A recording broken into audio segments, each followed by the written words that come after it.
being here. Thank you Look at this crowd. so much.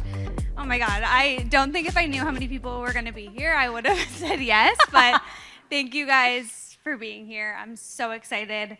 I'm very pregnant, so might be a little out of breath, but I'm really excited to be here and chat with you guys. Water Thank anytime. We are so excited that you're here, and obviously this crowd is so excited. Like I said, this is a huge turnout for us at this event, and it's because of you and your draw. And I want to go back first to the start of Parke, and it looks very different at the start. And some people in this room might know the story, but I'm going to ask some questions, break some of this down. It really kind of started for you at a farmer's market. Yes. Tell us what happened there. So, perfect audience. A few of you might know the Coconut Grove Farmers Market down the road on Saturdays. If you don't, you should definitely check it out. It's like one of my favorites. Me and my mom, who's also here, were at the farmer's market on a Saturday, and there was a rack of vintage clothes. And at the time, I was obsessed with graphic vintage t-shirts. I bought every one I ever saw. And I also had just moved to Miami, and I was wearing vintage Levi's, and they're very comfortable. I mean, I'm still wearing them a lot pregnant because they're very comfortable. And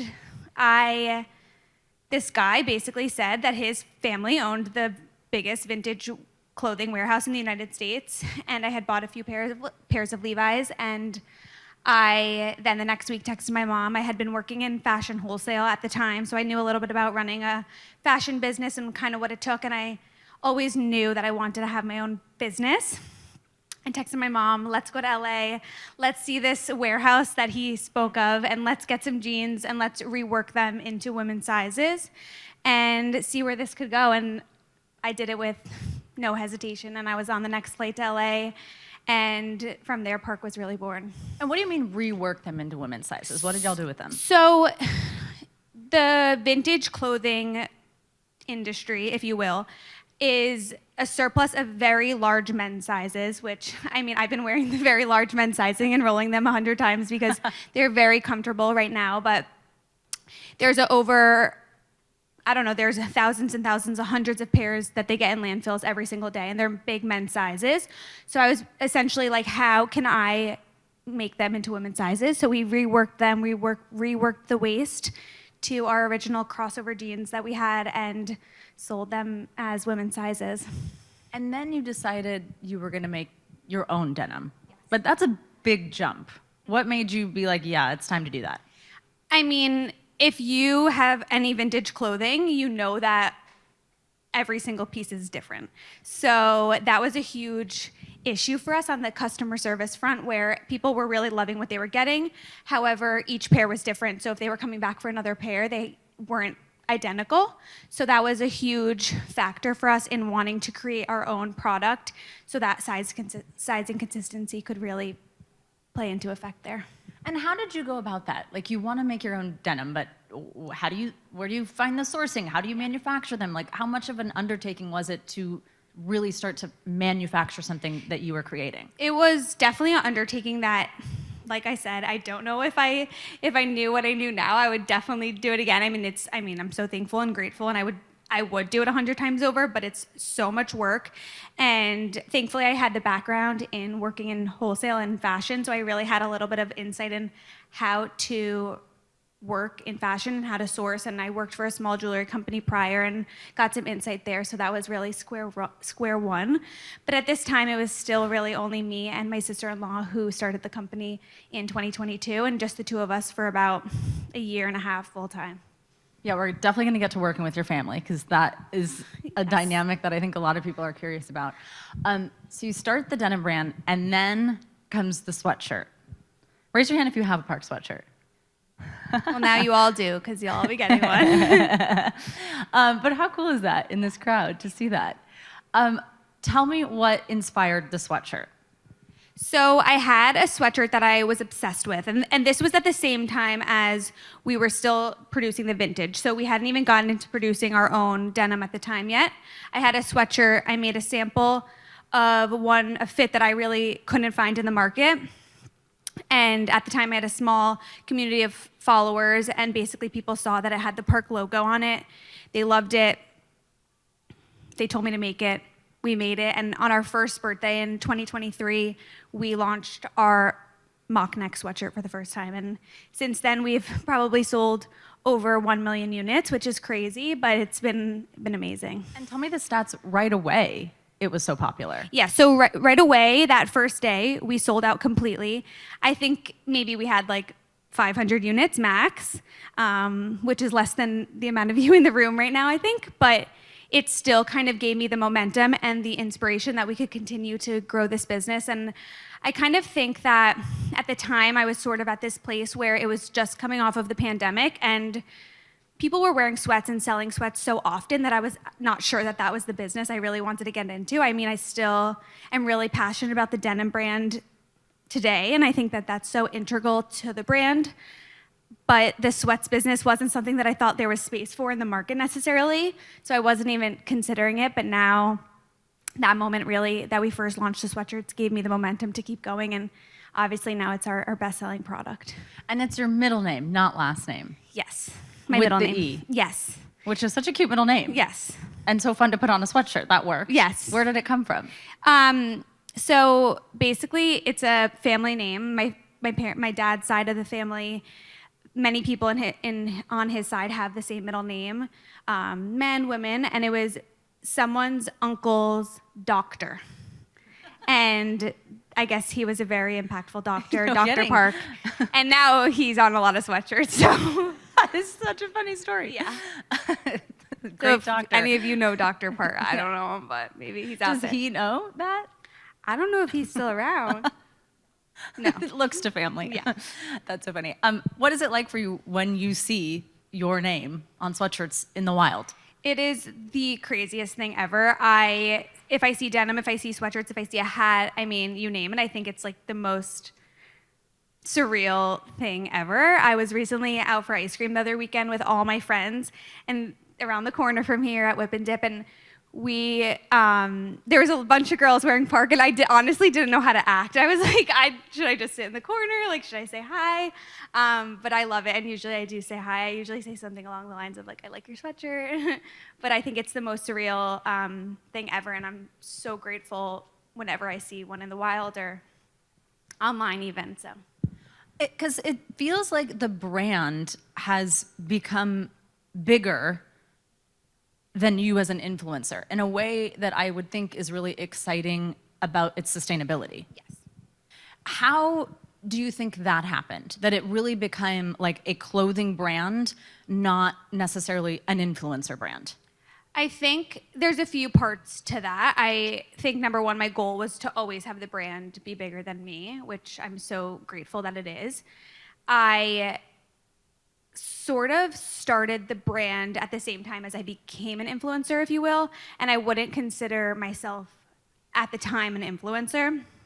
So I think the two kind of grew simultaneously, which has been super impactful for it growing on its own. And I think at this time, the community is so much bigger than just me, and I think that is my greatest achievement yet, is that exactly. Absolutely. It's one thing, and it's interesting that you say that you kind of like grew influencing with the brand, but being an influencer is a full-time job, or can be in and of itself. And you are your own boss, and you're having to constantly put out content. But now, you're not only your own boss, you're a lot of people's boss. How many people work for you? 20-ish now? Yes, 16 full-time, and then we have external people that work with us as well. So to go from influencing, I know the whole time you were building a company, but now to like, you got like HR and healthcare and all these things to worry about as a business leader. What's that been like? It's the craziest thing ever. I have to say, I have the greatest team that helps me. I could not do anything without them. A few of them are here, which definitely deserve recognition. But I truthfully am not a one-man show. I have an amazing crew behind me that helps the brand run every single day. I think being your own boss is something that I always dreamed of, and I'm sure a lot of you in this room also feel the same. I think it is the hardest thing I've ever done at the same time, because at the same time I am running a business at the end of the day, but also friendships and all of this. So it's the craziest experience, but it's so fun at the same time. What's the best part about being a CEO and founder? Making people happy by purchasing our clothes and meeting people in the wild that have been impacted by the product, having a team that shows up every single day, so hardworking, so happy. I think that's something that's really important to me, is that you could be the hardest worker in school or in work, but if you don't show up with a great attitude and a smile and feel happy to be there, then for me that's really nothing. And I have just such an amazing team that I love working with every single day and creating amazing products and working on things for the future, working on secret projects. So I know. We're going to talk about one a little bit later, which is exciting. Tell me about your design process. You mentioned working with a team to design these things. What is that like? it is so fun. One of my favorite things about owning a clothing brand is that if I ever want something or I ever see that there's a gap in the market, I can make it. And I think so much of my inspiration comes from the 90s, from vintage magazines, from vintage J. Crew, Ralph Lauren. I think that you can see a lot of that in our clothing. I know probably a lot of you have recently watched Love Story, but even Carolyn Bessette Kennedy prior to her resurgence, such great inspiration. And I think that that's kind of my inspo. And I think something that we really try to do with Parke is, obviously we have these fun moments, Valentine's Day, 4th of July, Christmas, but in the middle of all of that, I really hope that all of it is so timeless and things that people can return back to in 20 years from now and continue to have forever. You kind of touched on this, but the way that you've structured this is with these limited drops and creating this anticipation before a drop. First on that, what informed that decision? I think it was kind of organic, and I think at the time it was sort of like there were some brands that had limited drops, and it sort of fell into place with our first Valentine's Day collection, which was in 2024. So 3 years ago. Is that 3 years ago? 2 years ago. So this year was our third Valentine's Day collection. Okay. So that collection really, really took off, and that kind of put us on the map for some of our drops, if you will, and that kind of enforced the mindset of that, like, we have these fun drops and we can do these fun moments throughout the year, and why not capitalize and have fun with it each month. But we really operate denim on a seasonality model where we launch denim fall, winter, spring, summer with 4 collections, but in the middle we usually have at least 1 sweats drop a month. And then you've really sort of honed how you are teasing it, how you reveal, and then when it actually drops. Walk me through that. So I would say our marketing rollout is very, very, very structured. I think sometimes, and my marketing team is so fantastic. They are geniuses, and I love them so much. But we have really had a classic strategy, I would say, for the past 2 years, where, let's call it, our drop is Tuesday. So let's say is today Tuesday? Today's a Tuesday. Okay, great. So let's say we had a collection launch today. We would start teasing the Wednesday prior. So then we would have a little bit of teasers throughout that Wednesday, Thursday, another set of teasers, Friday really showing the product. Saturday is when we typically release the full line sheet, so then everyone can really learn the full collection, understand what they want to buy, really plan their buy, if you will, and then Sunday, and with that we usually do a giveaway, which is, we like to always give back to our community, which is something that is very integral to the brand. Sunday, Monday, really getting into the nitty-gritty, answering the community's questions on the product, and then launch day is on Tuesday. But before that, I usually sneak in my chat on Instagram and across TikTok, and same with the brand's pages as well. Yes, I'm going to ask you about that in 1 second, because I love what you do around it and the sort of behind the scenes peek that you give everybody. But when you talk about these drops, how do you manage stock? Because selling out is obviously an amazing indicator of success in your business, but it also leaves people wishing that they were able to get the sweatshirt, and I obviously remember that with a particular Valentine's drop. But how do you make those decisions? So we, as a brand that is only going to be 4 years old in this July, data has been very helpful for us this past year and a half. And I think something for us that we've really had to learn is the data component of it all, and really working with an amazing data analyst on projecting our collections and our drops as we continue to scale on our own, because we really plan these collections 9 months prior. So if we have any sort of growth throughout that time, it kind of messes up the data, of course. And with that said, we don't try to sell out on purpose. I think obviously people do say that. If I could sell to every single person in the world, I mean, that'd be my dream. Right.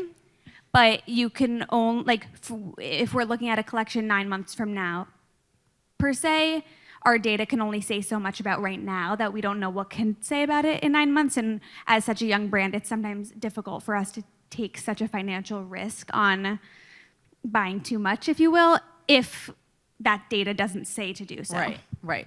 But I'm sure it's difficult because there's probably not a lot of examples that can inform what you're doing because of the growth has been so explosive so fast. Yes, but thankfully now our data is extremely telling of what we're doing. So we're at the point where we have enough data to be able to provide insights in where we're going in these next 9 months, if you will. But something that has been extremely helpful for us is opening pre-orders after launches. It is obviously unfortunate that it takes so long in some periods of time, but it's, if we want to get the product to everyone that we can, sometimes that's the best business decision for us as a company because of the fact that we then can get the product to everyone, but sometimes we're not bringing that collection back for a year. So it's really exciting for people to be able to do that, and it's something that we really like to do to make sure the community is also happy as well. What did it feel like the first time you sold out? So that was that drop that we had the first time we ever launched sweatshirts, and that's when I was like, pinch me, this is crazy. I think now when we sell out, I'm like, oh no, I really wish we could have had more stock because obviously I want everyone to be able to have the product, and if someone misses out, I feel sad that they can't get it. I mean, my heart breaks 10 times more than people that can't get the product. So I think selling out is obviously a pinch me moment, but now it's kind of like double-edged sword where it's obviously like, whoa, people are excited about the product, but also sad that they can't get the product at the same time. I think, was it the first Valentine's Day drop when you could see 80,000 people on the website? That was 1 year ago. 1 year ago? Yes. What was that moment like? That was insane. We thought we had stock for months probably, and that was clearly a moment where we were like, we need to use this data to project better, and that was probably the first time that we really had a clear amount of data of amount of people on the site that we could really take that and use that for the future. But were you just looking at it like 80,000 people? That's like an NFL stadium. Yes, that's great. I sometimes don't really put it into perspective until I'm like in bed at night thinking about like, wow, that was crazy. But yeah, that was a really exciting moment for us. You mentioned the stuff that you'll be doing on social around this. First, I'll ask about social in a minute, but just take us through a launch day in your life. So a launch day in my life, I just want to say that as I mentioned, I would be nothing without my team, especially my e-com team on a launch day. They get the site prepared about a week to a week and a half fully in advance. So the site is like completely done. I mean, I'm sure for some of our collections this summer, some of the products are completely done on the back end of things, but they make sure all the inventory is ready to go probably a week prior. But a launch day for me is I usually wake up. I really like to get movement in every single day if I can, even pregnant. It's obviously a bit harder, but I usually try to do an early workout on a launch day because it just sets me up because I'll probably be sitting at my desk for a while after. But we always launch at 10 a.m. and our e-com team gets on at 8:30. So I'll try to get on that call at 8:30. They make sure the site's running, working, test it. And then the rest of our team gets on at 9:30 to 9:45, and we kind of just launch it together. And it's kind of like watching the ball drop, and I'm always like, Happy New Year, but it's obviously not the New Year. But that's kind of like the launch day, and we really like to troubleshoot in real time if there's a problem with the site or if someone can't check out with a specific product. Or we really, especially my social team, really looks actively on Instagram if something sold out really quickly that wasn't supposed to, or if someone's commenting they can't add something to cart. Like we move really, really quickly to make sure that everything on the site is working and people have the right experience. And on experience, that is something that we've been working on so hard, is making sure that if you're shopping Parke on a specific day, you're getting the experience that we would want if we were shopping as well. Because I feel like part of this is, as a direct-to-consumer company, you're like, it's also like a tech company. You're having to figure out all that. How's that been? It's definitely been interesting, and we use Shopify in the back end, and it's been amazing because it's such an, if you guys don't know Shopify, it's the place where our website lives and where all of our inventory lives, and it connects with our warehouse. So basically all orders come through that platform. It's fantastic. But it's only such a, and most brands are on it that you guys would know today, and brands that you would shop every single day, but it is definitely hard because sometimes, like, if we have 80,000 people on it, there'll be a checkout queue, which is definitely stressful, because it doesn't, so that the website doesn't crash, things like that. So it's definitely been difficult, and obviously I'm not in tech myself, so learning has been a struggle and challenge as well for us. How have you approached your social media strategy when it comes to yourself versus your brand? And when you're kind of sharing your life or you're sharing about the brand on a schedule that you're sort of setting in a way to set up what we discussed when you're leading up to a launch? Transparently, my personal Instagram have no structure around it. I kind of do whatever I'm feeling that day, and obviously lately, I mean, I'm trying to grow this baby, so I'm taking it a little slower, but I usually won't tease a collection fully until a week or two prior myself, just because I don't want things to get too crazy or too many sneak peeks out there. We have these like new Parke insiders, if you will, who like really analyze everything, and they post them, and they're so excited, which is so fun to see them seeing things along the way. Even if I have a pink clip in my bag, they're like, oh my God, that's coming, and it's so fun. But I really make sure to I try to keep, like, if a collection's not launching for a couple weeks, I'll try to not even get the product in my office or my house until then, because then I won't be trusted not to wear it.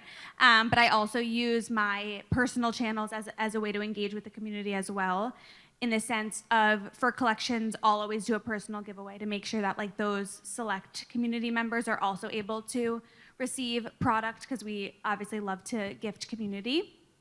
And then I'll also use my personal channel as a way to connect with the audience. Or if we're on Slack and we're like, we don't know what color to make, we'll ask them, and they'll say, oh, I want purple, and then in 9 months you'll see purple. And that's exactly what happened to us for our last Valentine's Day collection. I would have probably never added purple if in the chat people didn't say that they wanted purple. So it's such an amazing opportunity and a way for us to be able to connect with my community as well as our Parke community at a larger way. Okay, wait, that's hilarious. You actually like need to keep your product away so that you don't wear it or post it? Yeah. No, I just think that, like, I want to wear it so bad, and I'm so excited about it, and then I'm working on something that's like 9 months from now, so I'm like, it's best just to not have it. That's so funny.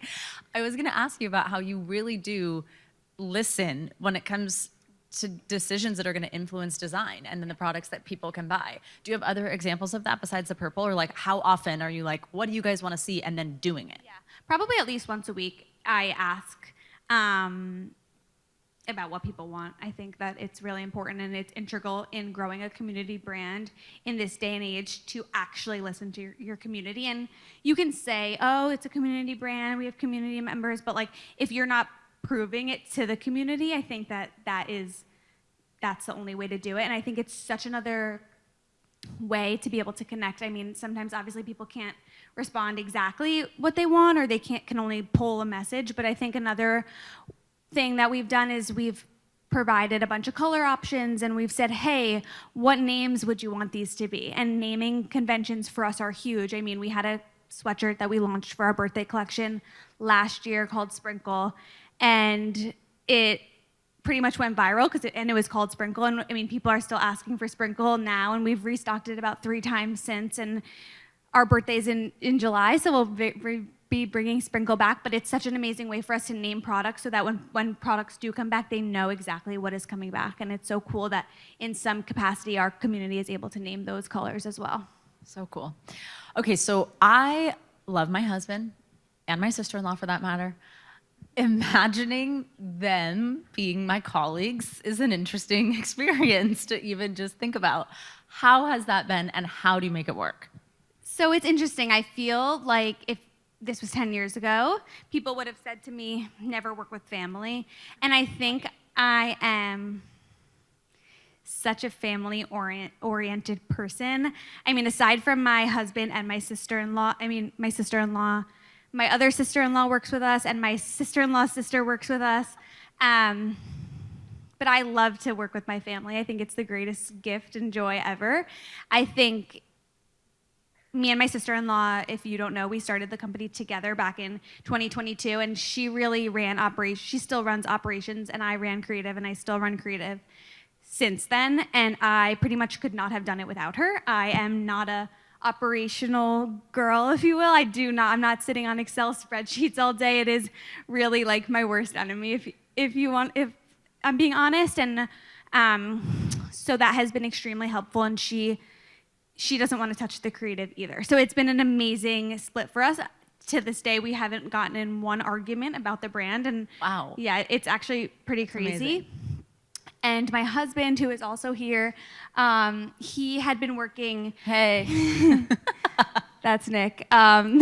He had been working in Miami in real estate for the past couple years, and but at the same time, he was still helping us with all things financial for Parke. He just like on the side. Yes. Okay. And so there was a point where he was doing 2 full-time jobs, and it kind of got to the point where he had to make the decision what's best for our life and our family, and I think that's where he decided that working for Parke would have been the best decision for him and for the brand, and honestly, we could not pay our taxes without him, so thank God, and run financial models, etc. So that has been an amazing thing for us as well, and to be honest, we really don't work together on things.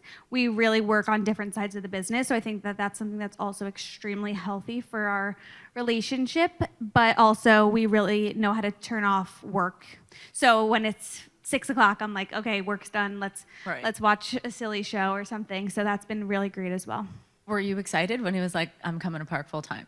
Well, it was sort of like we needed him, so yes, but yeah, we love it. It's so fun. That's so great. We have so many people here in the audience who I'm sure I am going to get to some questions that some of you guys submitted in a little bit. But I think I'm sure you get asked a lot for advice, like how did you do this? I think like probably one way to distill it down in a question is just like the best way to try to turn something that you love into your job. What I think is very cool about your story, and as you've mentioned today, is that it wasn't that you necessarily were influencer first and then had a brand second. Like you loved fashion, you were into vintage tees and vintage denim, and here you are with Parke. How would you advise someone to do that, to take what they love and try to make it their job?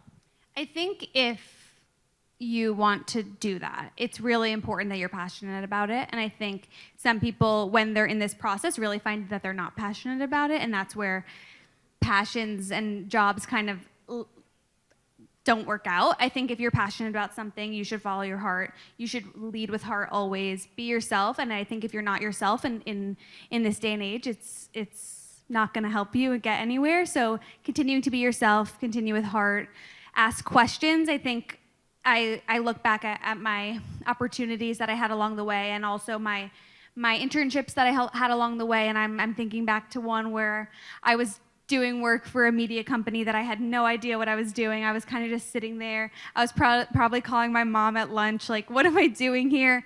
But I think back, and that was super helpful to my journey and my path. And I think no matter the opportunity, big or small, you should take it. If it's learning something new, if it's taking a new class. I mean, I took accounting my senior year of college. I'm really bad at math. Like, I can't even begin to tell you how bad I am. And it was a really, really important class to me that I learned so much in. I think it was like one of the most important classes that I learned in college, and I was an art history major. I did not study math. So I think things like that, where it's like if you have an opportunity in front of you to take a class, to take an internship, to take a call with someone, to meet someone, to say hi to someone on the street, it's really important, and just continue to be yourself. And I think that if you do have a passion, it's important that you follow it, no matter how big or small it is, because you have no idea where it will get you. I really don't think that 4 years ago I would have thought that I was going to have a full brand at this time. I was just about to go to the farmer's market. I mean, I had no idea what this next 4 years would have held for me. So I think it's so important to just follow your dreams and continue to be yourself. One other thing, speaking of math and numbers, that I was fascinated to learn is that you don't take a salary from Parke. No. Explain that. I am the sole owner of the company, and I have not taken a salary still. I think that it's important to reinvest all of my dollars into the business and continue to grow it. I think hopefully maybe my husband will allow me to take a salary soon. No, I'm just kidding. But I have reinvested every single dollar from the business into the business, and we've been 100% self-funded still and will continue to be. So it's something that I'm so proud of, and I think it's amazing, and I'm so grateful for that. Also, in the same vein, no ad spend. Yes, we have not paid a single dollar in ad spend. Everything has been organic, and if you don't know what ad spend is, that is basically like when you get an ad on Google or Instagram or TikTok for a product or a brand, and everything for us, thankfully, to this day has been organic. I think every single month or every single quarter, we're like, maybe it's this quarter that we'll start ads, but we still have not. Haven't needed to. What are you looking for when you hire someone now? I am looking now, I think at this point, really that they have, I think there's a few things. A few things that I look for are skill, obviously, but I think there's also importance in heart, which I mentioned with your passions. If you don't have heart and you're not passionate about something that you're doing, if you're applying for a social media job, but you are not proficient in using TikTok and Instagram in 2026, I feel like that is not important. Or if you want to work in finance, but you've never taken a finance job or class, I think that that's so important. And I think there's also room, though, for people that it's their first job. I mean, I'm guessing all of you in this room are students, and you're going to have internships, hopefully. And I think there's a beauty in someone who also has never had a job and can learn and wants to learn. And that's something else that I look for, someone that has a lot of hard work and wants to be a part of a growing company. I think right now, with the fact that using Instagram or TikTok to either help you get a job in the vein of what you just said, or like be your job. Obviously, this is such a viable path now to make money doing it, but a lot of people are doing it, and I think a lot of people want to do it. What's your advice at this age when we know how saturated some of these platforms are, but there still are ways to break out, or there still are ways to be using those platforms to build a business? Yeah, I think that this is something that I get asked a lot, and if there's anyone in this room that is looking to start a sweatshirt brand or a denim brand at the same time, I think there's room for absolutely everyone. I remember one of my good friends who helped us create our original logo. She said to me, like, are you sure you want to start a brand? Like, there's a lot of brands out there. I'm not sure, it might be a little oversaturated, but I think, and we were laughing about it a couple weeks ago, but I think that it's so important that there is room for everyone. I think if you want to be a creator, there's room for a million, gajillion creators out there. There are many, many, and I think same with being a business owner, there's room for everyone. If you need help, you ask for it. People will help you around you. I'm sure that everyone in this room knows someone that has a business or can be connected with someone that has a business, and if not, send me an email. And same with a creator, if that's something that you're interested in. I think there's just room for everyone. We're going to do a few rapid fire things before we get to some audience questions. The first, what's the most unglamorous part of your job?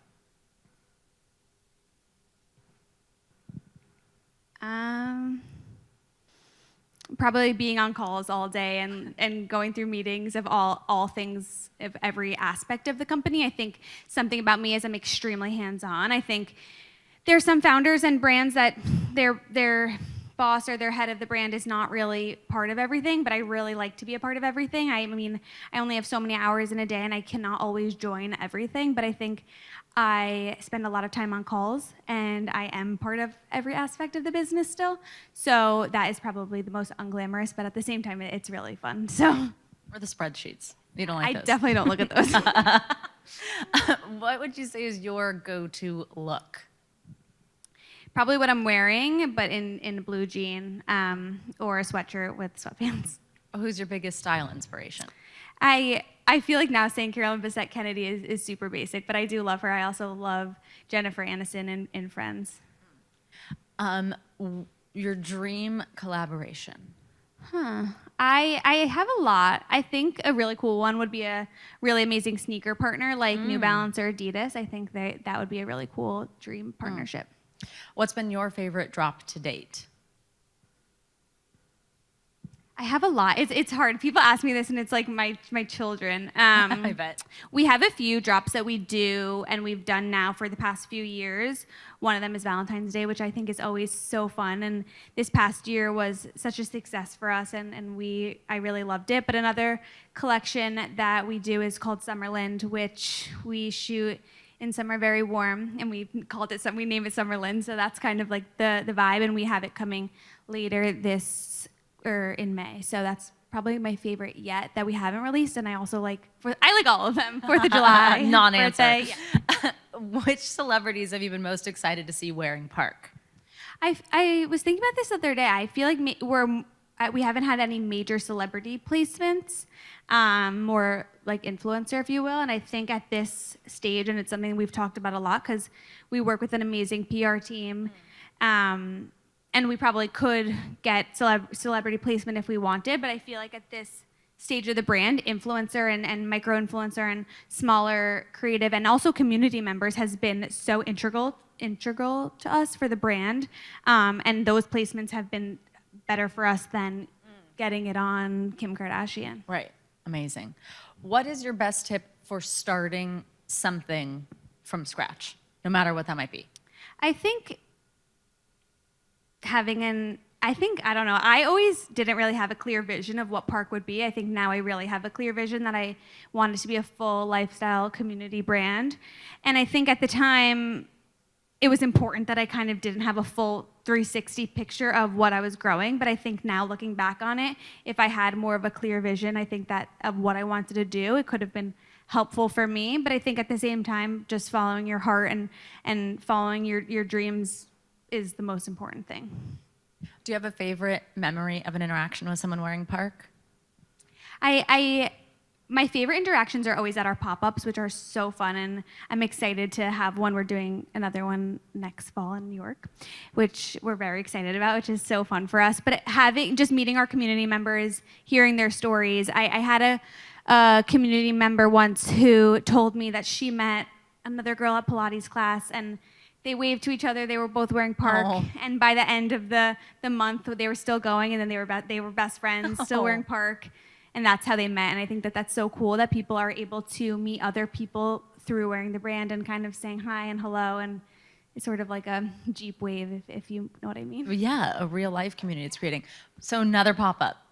Yes, in September. In September in New York.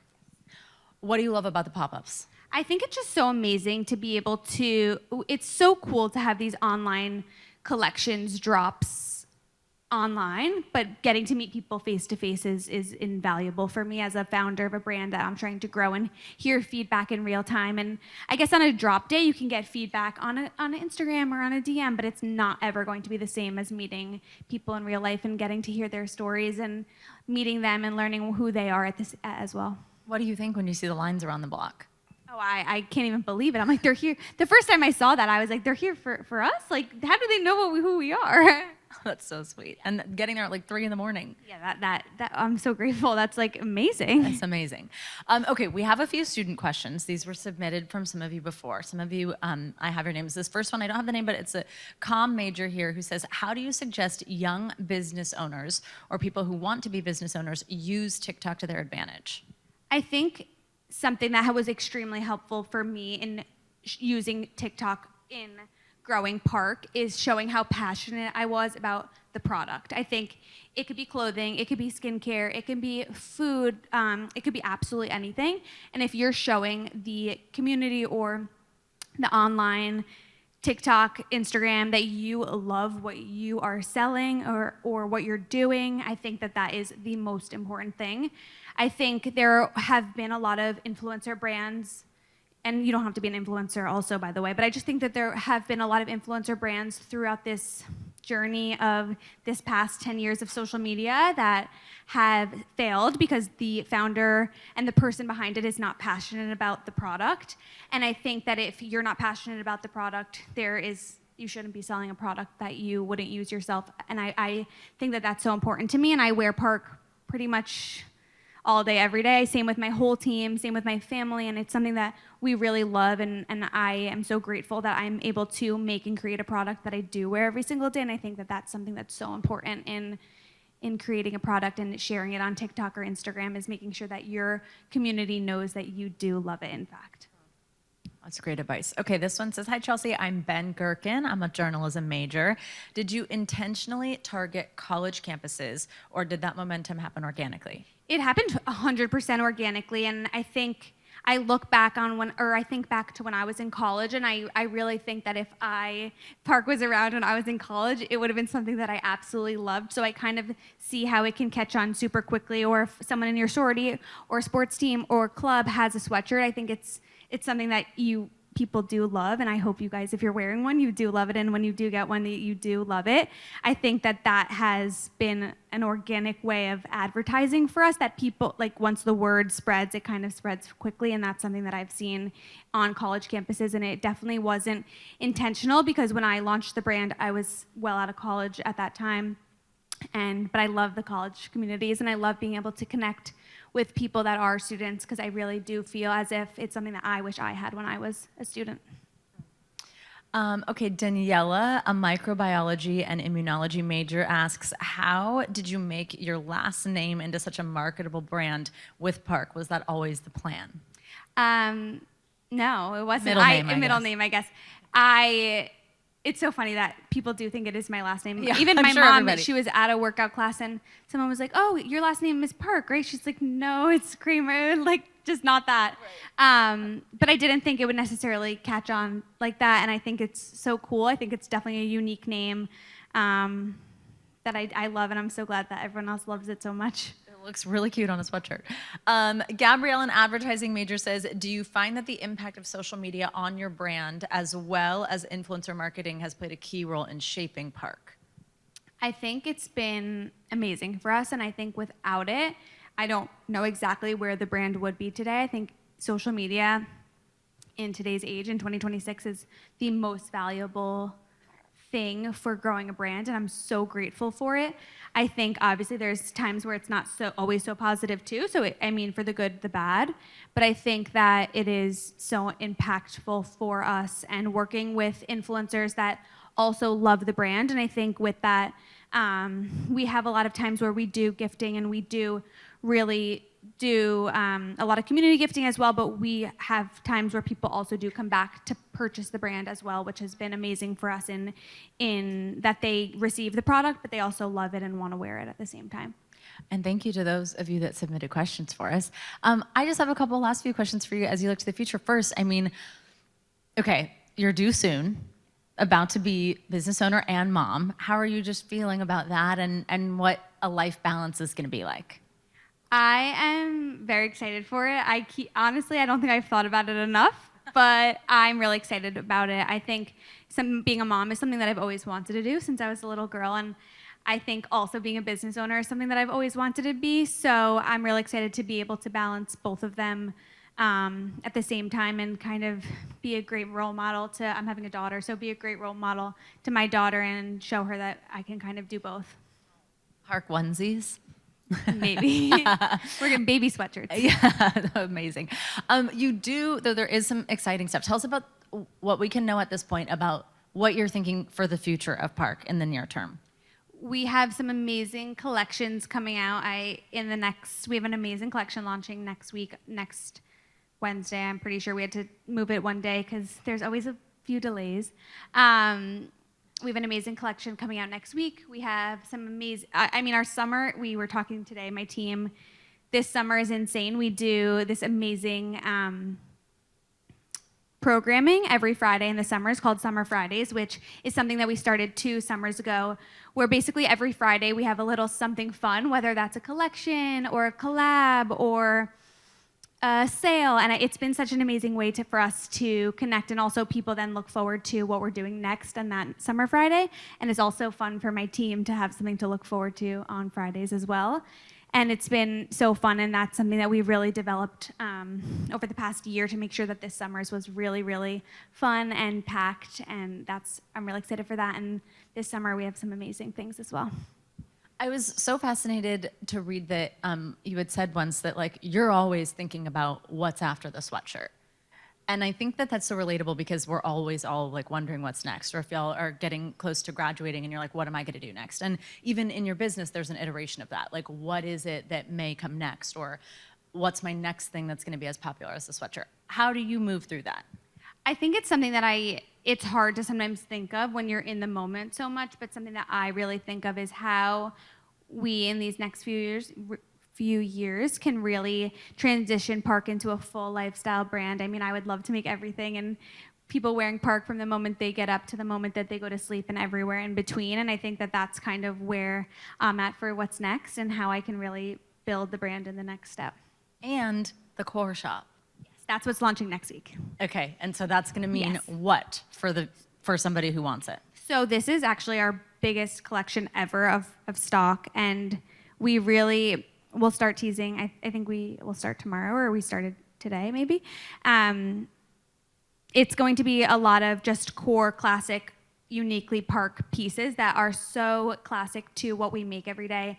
Grays, blues, black, white, denim, really leaning into that, and I think it's one of our most classic collections yet. One of our most sold sweatshirt is our gray varsity mock neck with denim patches, and we are finally restocking it next week. So that'll be amazing, and people ask for that all the time. So I'm so excited for that too. It must feel so Yes. good when you can restock something. Yes. Okay, do you want to tell everybody what they're going to get today?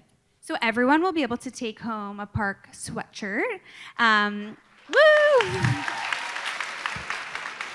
And I'm pretty sure that they are in your Miami colors. Some I think are just orange, some are orange and green. But we are so excited to be able to gift you all one here today. And I really hope that you wear with love and you feel comfortable and you do your best things in it. And I'm so grateful for all of you guys here today. So thank you so much. The sweatshirt excitement has begun. Chelsea, thank you.